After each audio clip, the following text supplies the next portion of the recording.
Doctor, నేను ఇక్కడ ఉండే తీరాలంటారా? కొత్త ప్లేస్లో నాకు నిద్ర పట్టదు డాక్టర్. అందుకే నీకు ఒక ఇంజెక్షన్ ఇవ్వమని చెప్పాను.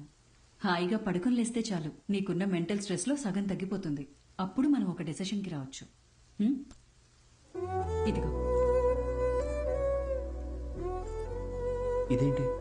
అర్జున్, నీలాగే నాకు కూడా సమ్టైమ్స్ స్ట్రెస్ అనిపిస్తుంది. అలా మనం లోగా ఫీల్ అయినప్పుడు మనసుకి నచ్చింది చేస్తేనే కరెక్ట్.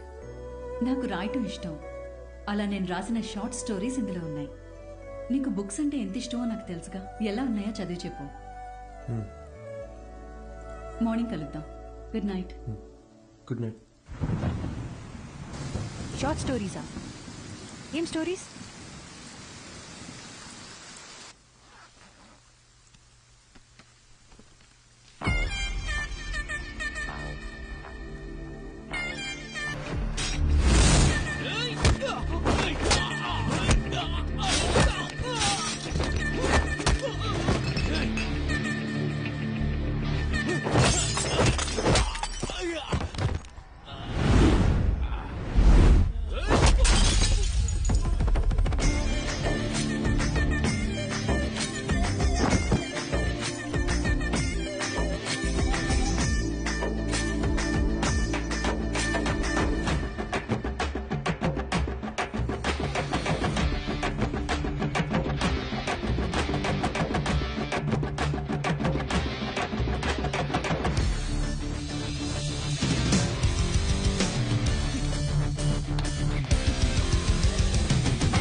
ఏం చేయకపోతేనే మనల్ని 10 రోజులు సస్పెండ్ చేస్తారు. ఇప్పుడు ఎంత చేశాక వదిలిపెడతారనుకుంటున్నావా? సార్, ఐఎమ్ సారీ సార్ అని మనం అపాలజీలు చెప్పే రకమా ఏంటే? అది కరెక్టే. చాలా అందంగా ఉంది మామ. అయినా ఇన్ని రోజులు మనం ఎలా మిస్ అయ్యారా? మీరు మిస్ అయ్యారా? నేను చూస్తూనే ఉన్నాగా. మా అమ్మ మీద నిజంగారా, నేను ఎప్పుడో చూశాను. పోయి పని చూసుకోరా. మనకు తెలిసిన పని ఒకటే, ఈ అడవి కూడా ఉండింది అంటాం. ఏం దగ్గర చేపలు కృషి చేస్తా.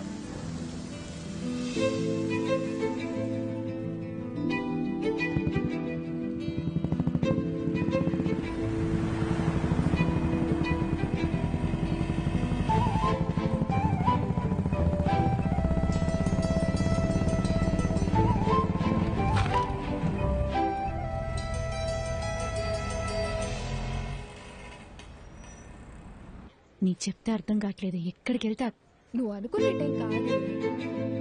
చూడడానికి ఉండొచ్చు. పద పద పద.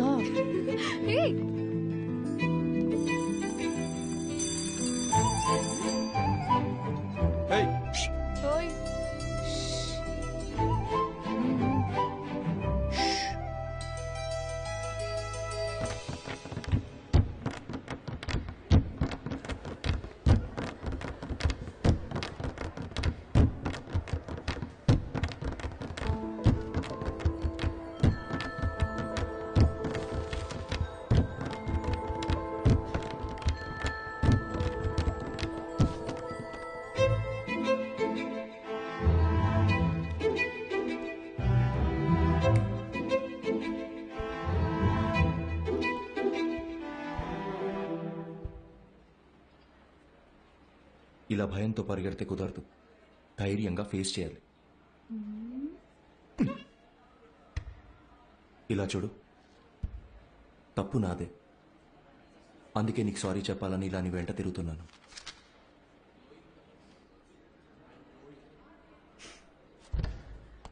చెప్పేసి వెళ్ళండి. ఏదో చెప్పాలనే కదా వచ్చారు.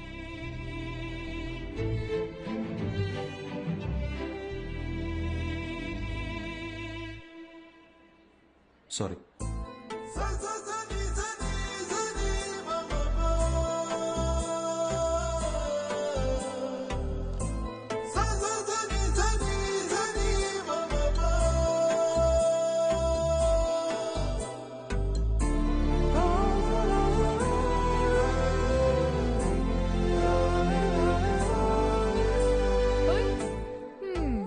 చేయడానికి మా వాడిని క్లాస్ రూమ్ దాకా రప్పించేశావు.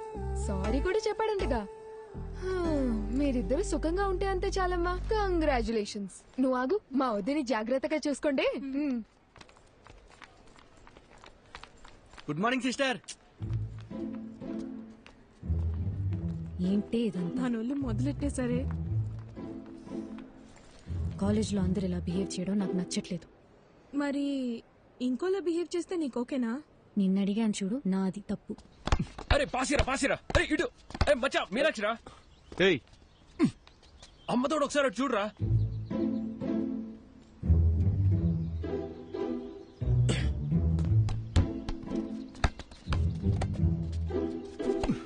టూ మినిట్స్ టైం ఉంటే మాట్లాడాలి. ఏంటి చెప్పు. రేయ్ భయపడి పారిపోతే ఎలా? ధైర్యంగా ఫేస్ చేయమన్నారు ఎవరు? రే బాలిచ్చలరా.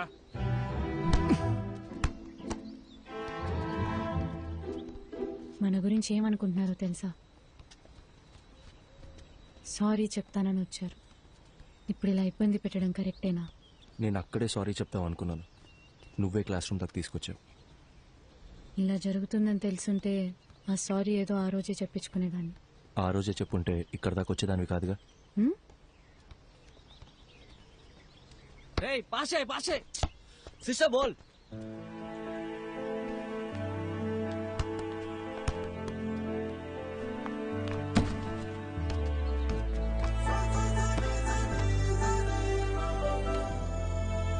చిన్నప్పుడు నేను బాస్కెట్బాల్ ఆడడానికి స్కూల్కి వెళ్ళేదాన్ని తెలుసా?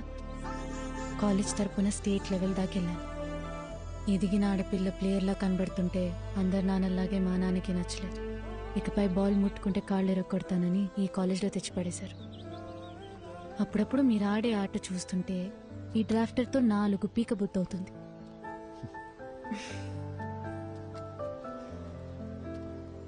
నీకో విషయం చెప్పునా? నేను బయలుదేరుతాను. మీనాక్షి,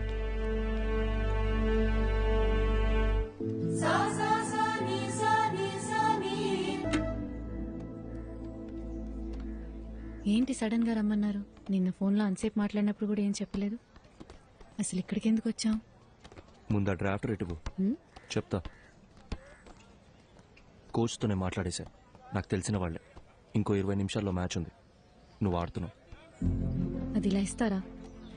ఇవ్వండి. ఏంటి ఆటలుగా ఉందా? నిన్ను ఆడమని చెప్తున్నాను. ఇంకా ఎన్నాళ్ళని నీ మనసుకు నచ్చిన చేయకుండా ఇలాగే ఉండిపోతావు? హ? ఇల్లు, నాన్న, పరువు ఇవన్నీ పక్కన పెట్టు. నీకున్నది ఒకే ఒక లైఫ్. నీ మనసుకి ఏది నచ్చుతుందో అదే చెయ్యి. మీనాక్షి, నీకు నచ్చకపోతే వదిలే. కానీ ఈ ఒక్కసారి ఆడు ప్లీజ్, నా కోసం. అదేంటి మీకోసం? నేనాడి చాలా రోజులైంది. ఇప్పుడు ఇలా సడన్ గా ఆడమంటే ఎలా? సత్య, ఏయ్ వెళ్ళు.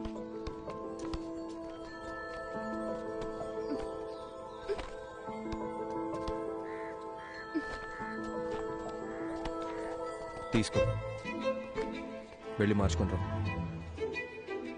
ఇంకేమైనా కావాలా? చూసుకున్నాడమ్మా. ఇంతకీ నీకు ఆటొచ్చుగా? ఏయ్, పోరా. పో. All the best.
నా మాట విని బుక్స్ పక్కన పెట్టేసి బాస్కెట్బాల్ ఆడు. చాలా రోజుల తర్వాత మనసు తేలిగ్గా ఉంది. 12 ఏళ్ళప్పటి నుంచి నేను కోరుకుంటుంది ఇదే అని నా చుట్టూ ఉన్న ఎవ్వరికీ అర్థం కాలేదు. మీకు మాత్రం ఎలా అర్థమైంది? నీకు చెప్పనా, నాకు అందరిలాగా కవితలు చెప్పడం రాదు. నీ కళ్ళు, ముక్కు, నవ్వు, మొహం చూస్తూ ఉండాలనిపిస్తుంది ఎప్పటికీ. బాగా మాట్లాడుతున్నారు. అయ్యో,